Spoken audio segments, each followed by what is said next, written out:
And my job is to listen, really kind of feel where they're coming from, because there may be areas that we would overlap. And I'd like to find those areas, both on the right, left, wherever. But I think the most important thing that I can do is just be pretty straightforward and very consistent. And you're not saying one thing to one group because you feel pressure to appease. And so I think that's, you just be upfront and honest and be willing to work with people and listen to them. And, you know, things happen. Want to make a final statement? No, why don't we take one more question so Joe's not the last word. Lady was waiting the whole time. Okay. There's been several other ladies that have had, but you're my question is on immigration, and you have sent me a letter, so I know where you stand. I believe that we need to have the borders secure, not only for the security of our nation, but also economically. I also believe in E-Verify, and also another one, though, is the better tracking of the visas. yeah. And those are the three that I think need to be done. The problem I'm concerned about is we've got this monstrosity bill from the Senate. Whatever the House passes is going to go into the Congress. God only knows himself what's going to come out. And I fear it'll be amnesty, because that seems to be what your main goal was. And so, you know, committee, I've been told the committee is very pro-amnesty. Can you shed some light on this? All right. Would it be Okay. better if you didn't pass anything? Well, that's a really good question, and the question basically is, while she agrees with the border security aspect, the E-Verify aspect, other aspects, her worry is that if you pass those bills, then you go to conference and you're conferencing with the Senate bill.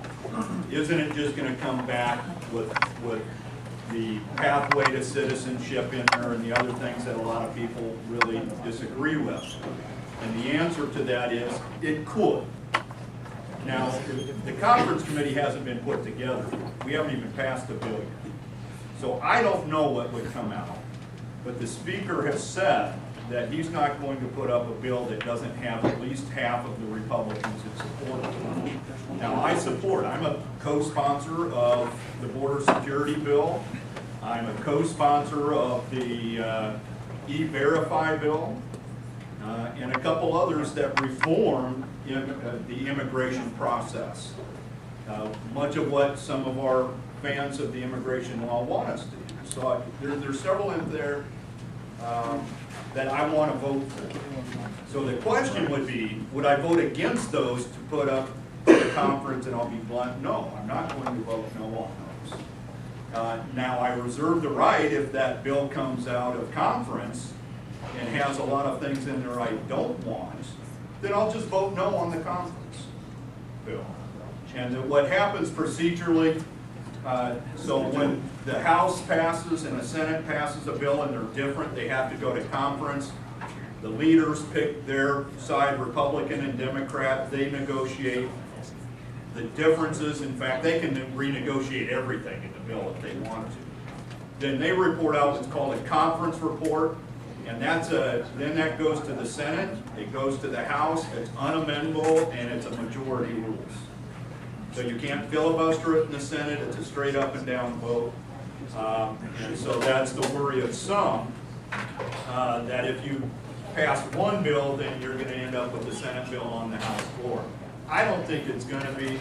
That there's so much opposition in the House to the Senate bill, because we do think their version of border security is weak, and the pathway to citizenship. There's so many items in there that we disagree with. It's 1:15. I want to thank you for coming out. Sorry, even city government gets frustrated with federal government. And they've got a lot of examples, but but I want to say our entire delegation, whether senators or congressmen, whether Republican or Democrat, have been really good friends with the city. I got real examples of where to go come to our aid and unblock bureaucracy. Even had, it was Congressman Berry, I think it was about 3 years ago, even one issue we were fighting, we actually had a director of FEMA for the region drive up from Kansas City, stand in front of the city council in session and apologize. So that was That was fun, by the way.